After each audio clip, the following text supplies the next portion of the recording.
Hello everyone, welcome to pen paper and code.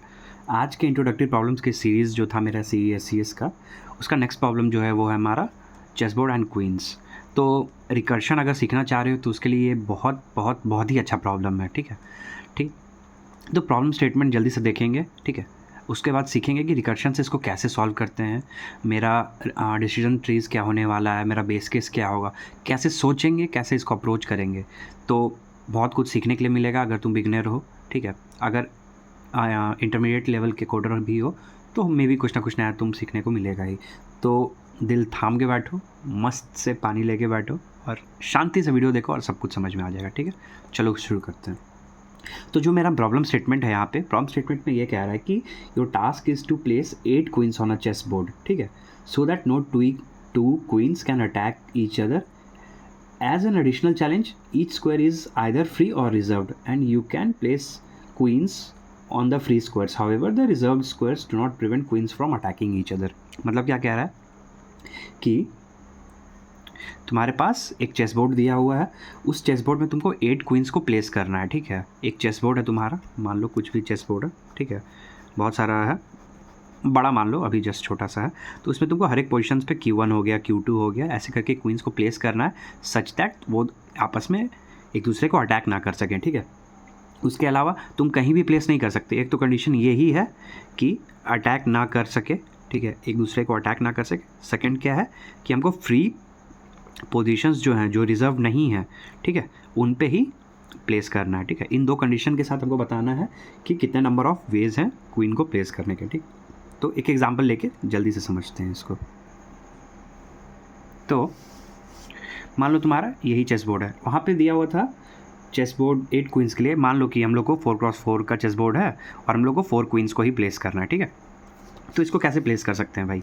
मान लो कि queen 1 जो है इसको यहाँ पे प्लेस कर दिए, ठीक है, एक ये हो गया। मान लो क्वीन 2 को हम लोग लेट से यहाँ प्लेस कर देते हैं, ठीक है। अच्छा, क्वीन 3 को यहाँ पे प्लेस कर दो और क्वीन 4 को चलो यहाँ पे प्लेस कर देते हैं, ठीक है। अच्छा, प्लेस तो कर दिए। अब देखो कि क्या ये क्वींस आपस में एक दूसरे को अटैक कर पा रही हैं। अच्छा, क्वीन 1 के पर्सपेक्टिव से देखते हैं तो हॉरिजॉन्टली अटैक नहीं कर पा रहे हैं, वर्टिकली भी अटैक नहीं कर पा रही है, और डायगनली, ये डायगनली हो गया, प्राइम डायगनल और सेकेंडरी डायगनल, इससे अटैक नहीं कर पा रही है। सिमिलरली Q3 चेक कर लो, नहीं, वर्टिकली नहीं, हॉरिजॉन्टली भी नहीं और डायगनली भी नहीं कर पा रहे हैं। सेम फॉर Q2 के लिए भी नहीं और Q4 के लिए भी नहीं। तो एक वैलिड पोजीशन है, ठीक है। ऐसे और भी हो सकते हैं, परम्यूटेशंस होंगे जिसमें कि ये क्वींस एक दूसरे को अटैक ना कर सकें, राइट। तो बस इसी को हमको बताना है कि ऐसे कितने पोजीशंस होंगे। अच्छा, प्रॉब्लम में एक चीज़ और कह दे रहा है क्या कि कुछ सीट्स, मतलब कुछ पोजीशन जो है वो रिजर्व्ड है, तो उन पर हम क्वींस को नहीं रख सकते, हालांकि तुम अटैक कर सकते हो। मान लो कि एक स्टार यहाँ पे दे दिया है प्रॉब्लम में, मतलब कि यहाँ पे क्वीन को हम प्लेस नहीं कर सकते हैं, राइट। अटैक हो ना हो डजेंट मैटर, बट यहाँ क्वीन को, किसी भी क्वीन को प्लेस नहीं कर सकते, तो इस पोजीशन को इंक्लूड ही नहीं करना है आंसर में। I hope problem statement clear हो गया होगा। अच्छा, तुम्हें पता होना चाहिए क्वींस कैसे अटैक करती हैं। तो क्वीन जो भी अटैक करेगा वो ऐसे हॉरिजॉन्टली कर सकती है, एज ए वर्टिकली कर सकती है, ठीक है, और डायगनली कर सकती है, मतलब कि ऐसे डायगनली या फिर ऐसे डायगनली, कहीं तक भी अक्रॉस द बोर्ड ये अटैक कर सकती है। आई होप ये चीज़ तुम्हारा ये क्लियर हो गया होगा यहाँ पे, ठीक है। जो भी तुम्हारा बोर्ड का साइज़ है, मतलब बोर्ड जो है वो इन अ फॉर्म ऑफ तुमको स्ट्रिंग दिया हुआ है, ठीक है, स्ट्रिंग के फॉर्म में दिया हुआ है बोर्ड, जिसमें कि डॉट का मतलब क्या है कि ये फ्री है, मतलब कि यहाँ पे क्वींस रख सकते हैं, और स्टार का मतलब क्या है कि ये रिजर्व्ड है, मतलब यहाँ पे क्वीन को प्लेस नहीं कर सकते हैं, ठीक है। इन फॉर्म ऑफ स्ट्रिंग दिया हुआ है, एक एरे के फॉर्म में स्ट्रिंग का। तो अब हमको बताना है कि कैसे करेंगे, ठीक है। अच्छा, प्रॉम्प्ट स्टेटमेंट क्लियर है, बहुत अच्छे से क्लियर है भाई।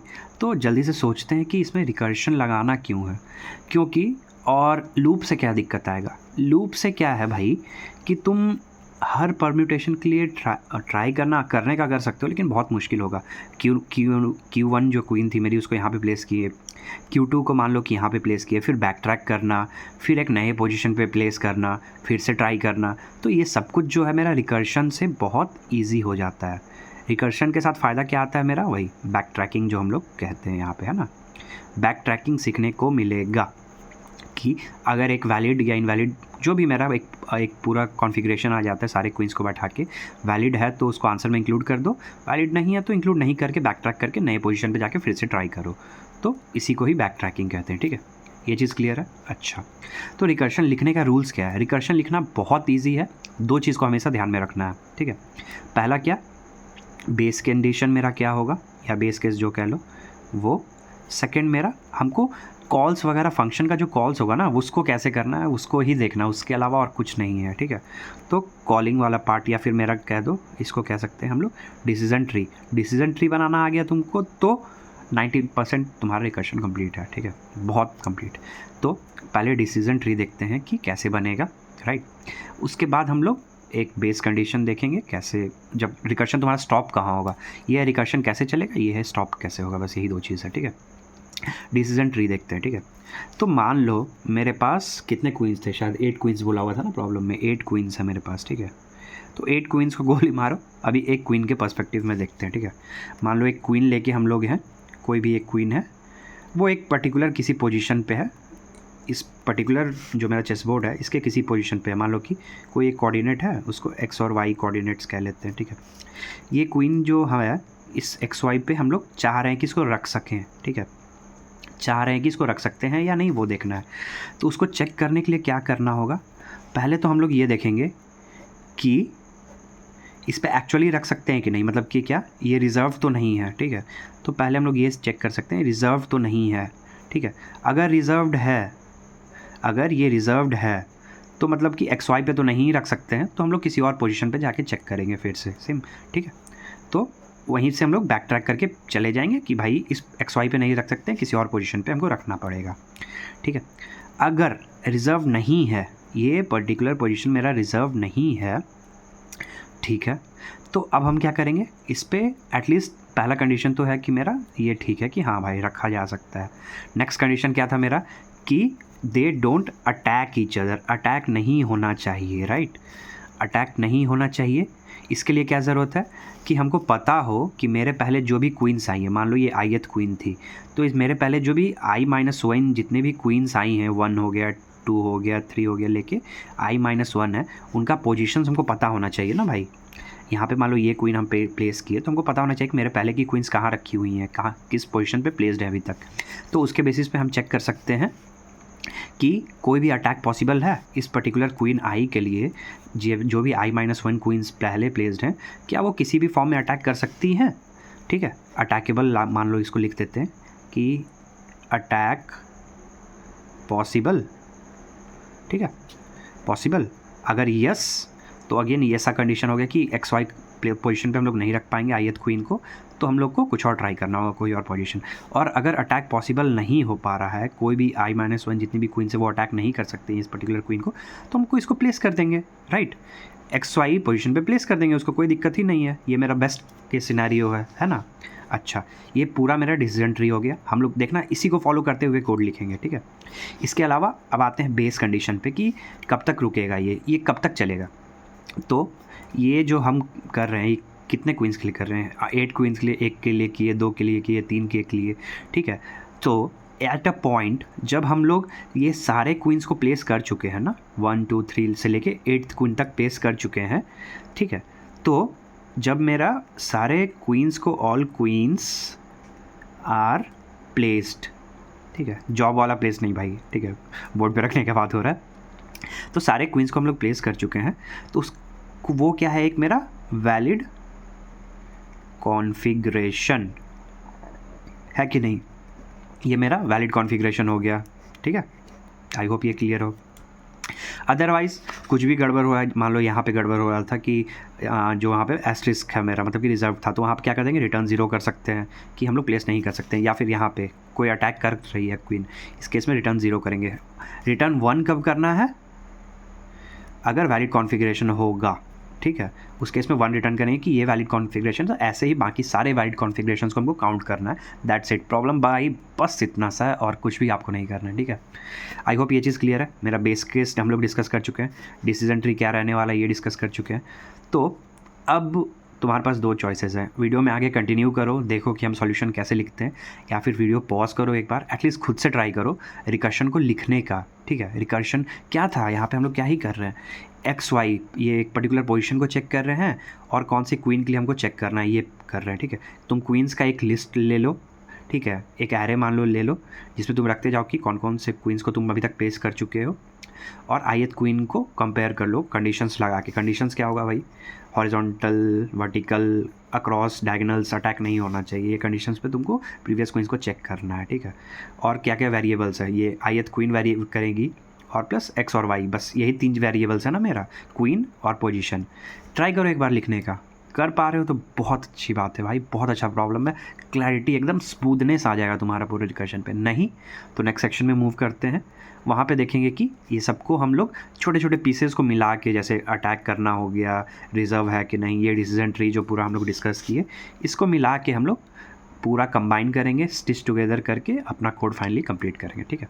तो चलो पॉज करो, थोड़ा सा रिफ्रेश हो जाओ, नेक्स्ट सेक्शन पे मूव करते हैं। तो 3 सेक्शंस में पेज को डिवाइड करना पड़ गया क्योंकि कोड काफ़ी लंबा होने वाला है, ठीक है। तो स्टैंडर्ड कोड है मेरा, इंट मेन से शुरू करते हैं। तो पहला काम क्या है मेरा, यूज़र से इनपुट लेना है, राइट। यूज़र से इनपुट लेना है। इनपुट क्या है, एक स्ट्रिंग के फॉर्म में दिया हुआ था ना, स्ट्रिंग जो होगा एरे का, स्ट्रिंग्स का एरे जो भी है उसके फॉर्म्स में मेरा आंसर दिया हुआ है, ठीक है। तो एक काम करते हैं, एक बना लेते हैं वेक्टर ऑफ स्ट्रिंग, ठीक है, एरे AR बना लेते हैं। उसके अलावा और क्या करते हैं, हम लोग यूज़र से इनपुट लेते हैं, ठीक है। अच्छा उसके पहले एक काम करो ना कि क्योंकि नंबर ऑफ़ रोज़ और कॉलम्स जो भी होगा, मेरा रोज़ जो भी हो सकता है, ठीक है, उसको एक काम करते हैं, एक मैक्रो बना लेते हैं, हैश डिफाइन, क्योंकि 8 लिखने में अच्छा नहीं लगेगा, रो 8 कह लेते हैं इसको। हाँ 8 भी यूज़ कर सकते हो बट अच्छा लगता है थोड़ा सा, ठीक है। एरे, चलो यूज़र से आउटपुट लेते हैं भाई कि हमको बताओ कि मेरा कितना क्या वैल्यूज़ होने वाला है। i इक्वल टू रो, ठीक है, i प्लस प्लस एक string low, string of s, user से उसमें इनपुट लो s, ठीक है, और आंसर में क्या करो, उसको पुश बैक कर लो, राइट, ठीक है। यूज़र से सारे इनपुट ले लिए, जो भी मेरा चेस बोर्ड दिया हुआ है उसका कॉन्फ़िगरेशंस ले लिए। अच्छा हम लोग डिस्कस कर चुके हैं ना, डॉट जैसे स्टार ही इनपुट में होगा, स्टार मतलब रिजर्व, डॉट मतलब फ्री, ये बोर्ड का कॉन्फ़िगरेशंस है, ठीक है। आई होप ये चीज़ क्लियर हो गया तुम्हारा। चलो अब क्या करेंगे, मेन अपना रिकर्सिव फंक्शन बनाएंगे, ठीक है। मेन रिकर्सिव फंक्शन बनाएंगे और उसको फन बोल लेते हैं, ठीक है, और उसका जो भी आउटपुट होगा ना वो हम लोग प्रिंट करवा लेंगे, राइट। तो सी आउट एक दे लो फन, ठीक है। अच्छा उसमें पास क्या करना होगा, 3 चीज़ हम लोग ऑलरेडी डिस्कस कर चुके थे, ठीक है। एक तो मेरा जो भी चेस बोर्ड है वो हमको पास करना पड़ेगा, मैंडेटरी है, ठीक है। एक हम लोग बनाते हैं कि एक पर्टिकुलर जब क्वीन, क्या हम लोग 8 क्वीन को प्लेस करना है ना, ith क्वीन को प्लेस करने के पहले i-1 क्वींस, यही डिस्कस कर चुके थे ना हम लोग, राइट, कि i-1 क्वींस को प्लेस करने के लिए उस टाइम तक कहीं तो हमको स्टोर करना पड़ेगा, राइट। तो उसके लिए एक काम करते हैं कि एक और वेक्टर बना लेते हैं, वेक्टर ऑफ क्या, इसमें क्या रखना होगा कि पहले वाली क्वींस का पोजीशंस वगैरह रखना होगा। तो एक पेयर बना लेते हैं, इंट कॉमा इंट का, ठीक है, क्वींस नाम ले लेते हैं इसको, या पोजीशंस जो भी तुमको अच्छा लगे। क्वींस सेल्फ रिवीलिंग है, काफ़ी पता चल जाएगा, ठीक है। तो इसलिए एक क्वींस डाल लेते हैं कि हमको पता है इनिशियली ये एम्प्टी है क्योंकि अभी एक भी क्वींस इसमें रखे नहीं है। उसके अलावा एक 0 पास कर लेते हैं जो डिनोट करेगा कि अभी हम लोग पर्टिकुलर किस पोजीशन या फिर किस रो के लिए हम लोग चेक कर रहे हैं, ठीक है, ठीक है। अच्छा एक चीज़ ध्यान देना, एक चीज़ ध्यान दो कि लेट्स से ये मेरा एक कोई चेस बोर्ड है, ठीक है। तो एक इंपॉर्टेंट पॉइंट डिस्कस करेंगे यहाँ पे, अगर इस रो में एक क्वीन प्लेस हो गई तो क्या दूसरी क्वीन प्लेस हो सकती है, नहीं, राइट। अगर एक क्वीन को यहाँ प्लेस कर दिए Q1 तो यहाँ पे कोई और क्वीन प्लेस हो ही नहीं सकती है, ठीक है। ये डिस्कस करने का मेन मोटिव ये था कि जब हम लोग पास कर रहे हैं यहाँ पे तो बस रो पास करना काफ़ी है, ठीक है। कॉलम इंडेक्स पास करने की ज़रूरत नहीं है, एक पर्टिकुलर रो को पास कर दें कि 0 से शुरू कर रहे हैं तो उतना ही काफ़ी है। कॉलम से हमको कोई मतलब नहीं है क्योंकि अगर एक क्वीन को यहाँ रख दिए तो नेक्स्ट रो में ही कहीं पे रख सकते हैं, इस रो में कोई मतलब नहीं बनता है चेक करके, राइट।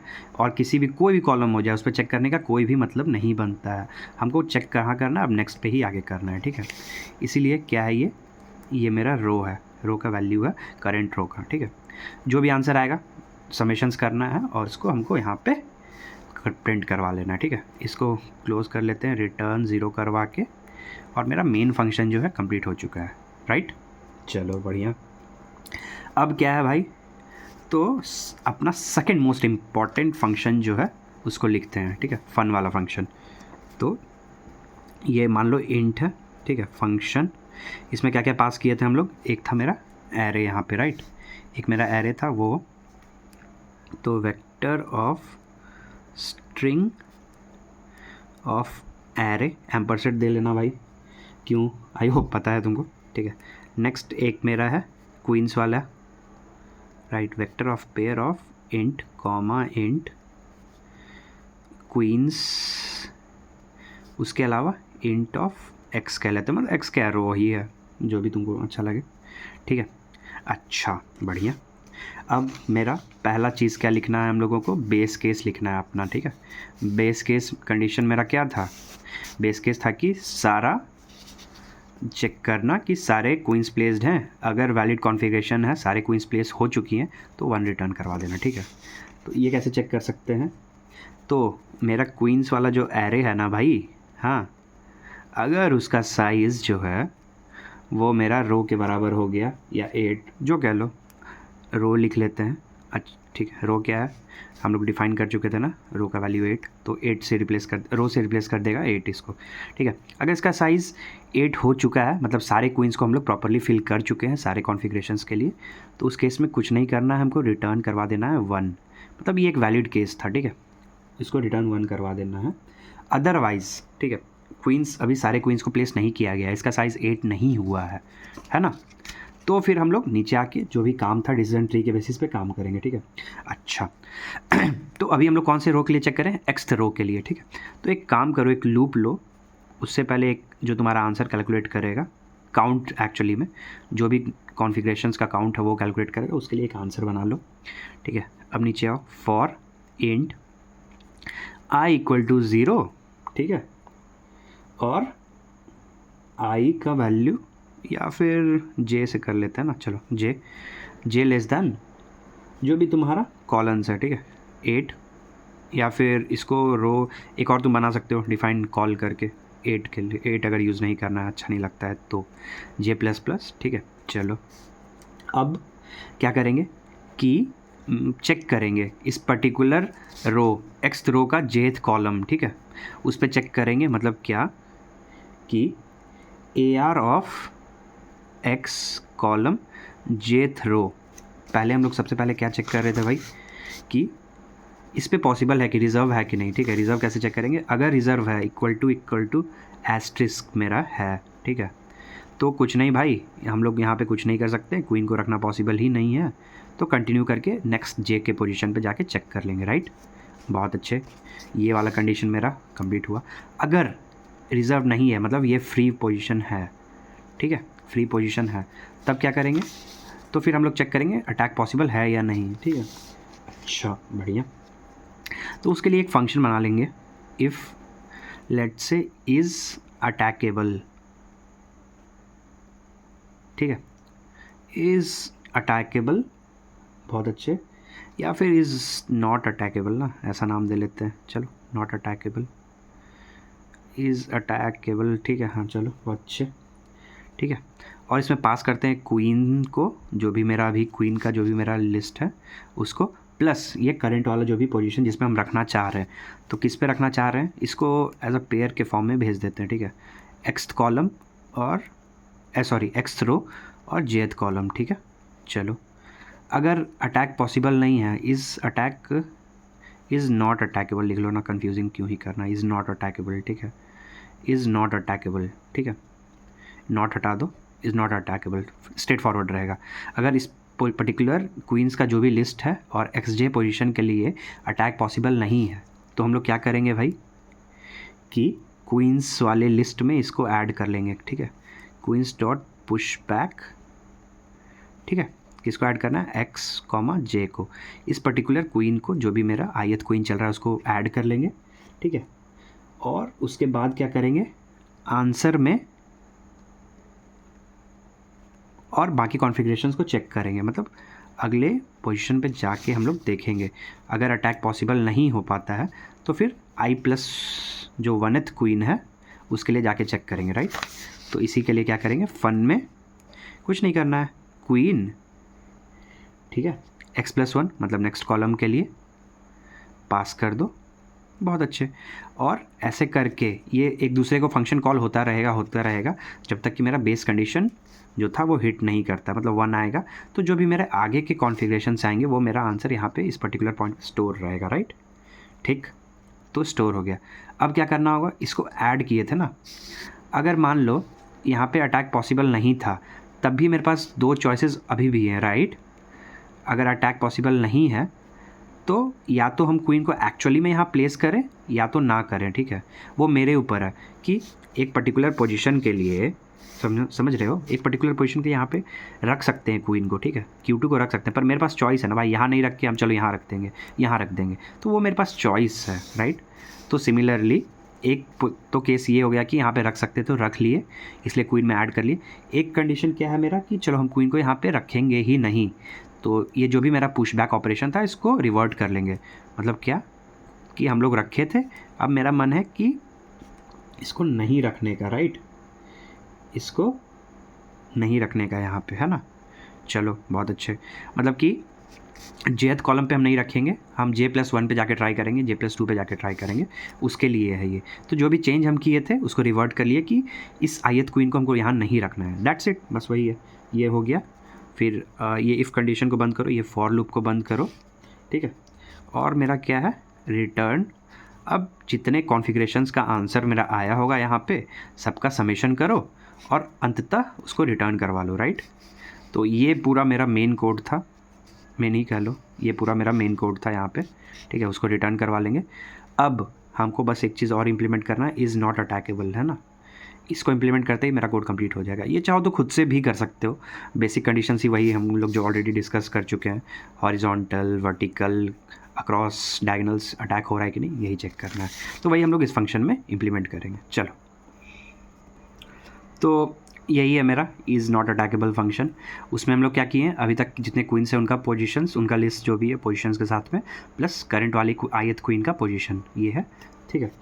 चलो जल्दी जल्दी थोड़ा सा करते हैं क्योंकि लंबा करके कोई मतलब नहीं है। XY एक पोजीशन ले लेते हैं, X में ले लेते हैं क्या, तो एक लूप चलाते हैं, for int I1 = 0, I1 less than queens का साइज़, ठीक है। जितने भी क्वींस हैं उनके लिए, सारे क्वींस के लिए चेक करना I1++, ठीक है।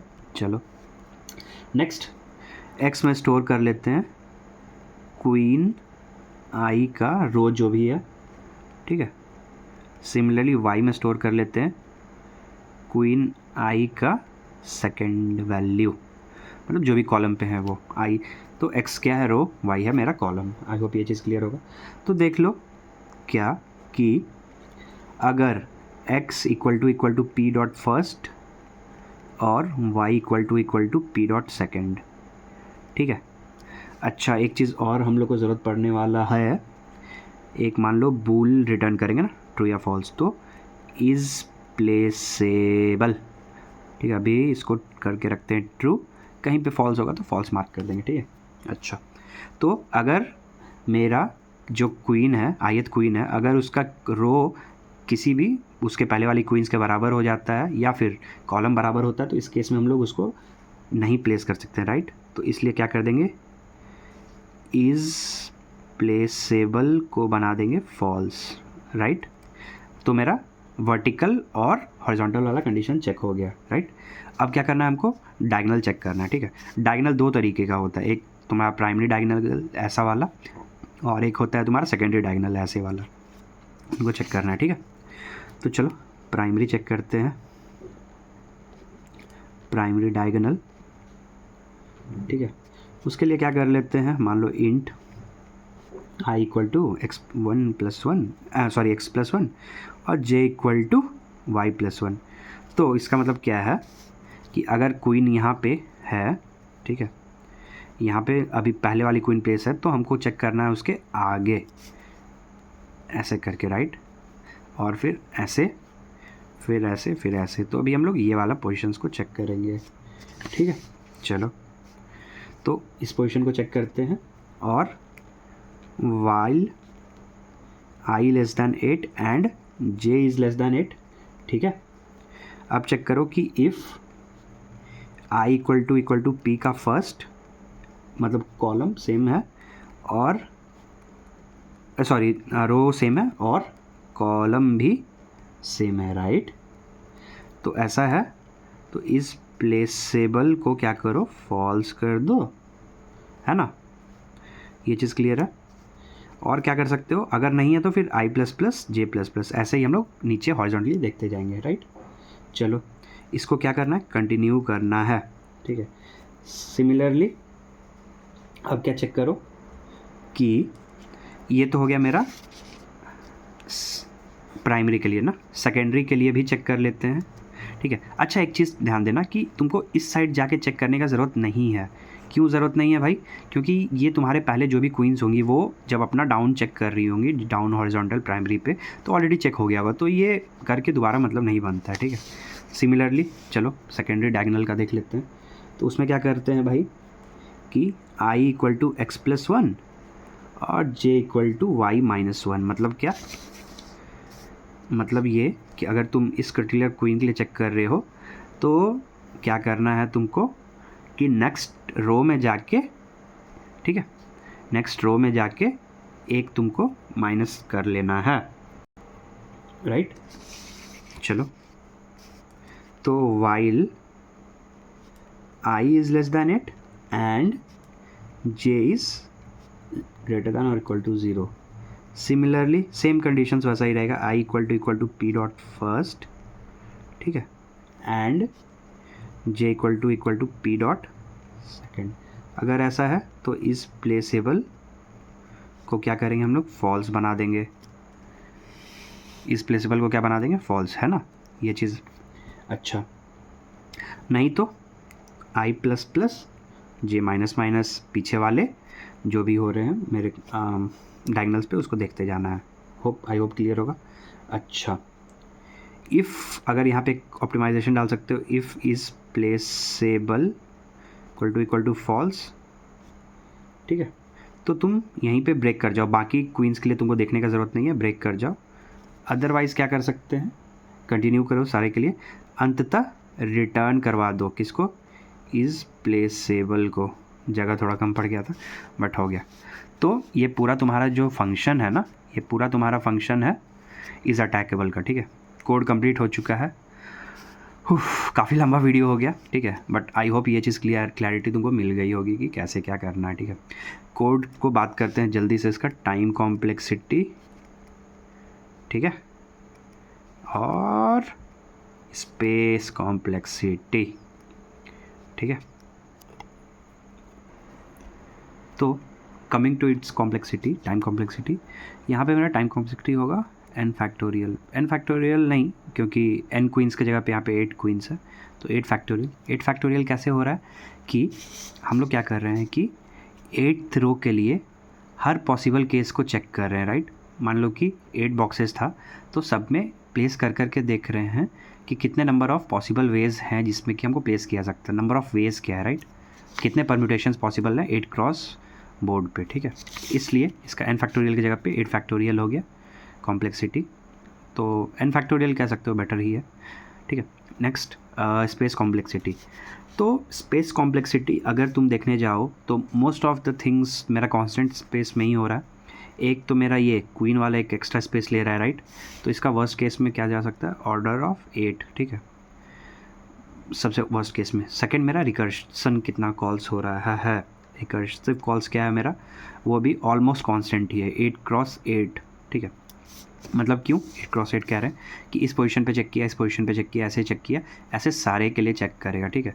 तो जो भी मेरा बोर्ड का साइज़ रहेगा n क्रॉस m कह लेते हैं, तो वही मेरा रिकर्शन का भी नंबर ऑफ़ कॉल्स स्पेस जो यूज़ होगा उसके लिए ही रहेगा। तो मान लो अगर n क्वींस का प्रॉब्लम रहता तो n plus n cross m कह सकते थे हम लोग इन दी वर्स्ट केस सिनेरियो, ठीक है। सिमिलरली ये ऑर्डर ऑफ 8 फैक्टोरियल की जगह पे n फैक्टोरियल हम लोग कह सकते हैं। आई होप ये चीज़ क्लियर होगा, क्लैरिटी मिल गया हो तो बहुत अच्छे। वीडियो को देखो, शांति से समझो, सब कुछ तुमको धीरे धीरे समझ में आ जाएगा, ठीक है। वीडियो पसंद आया होगा तो लाइक करना। मिलते हैं नेक्स्ट वीडियो में, टिल देन बाय।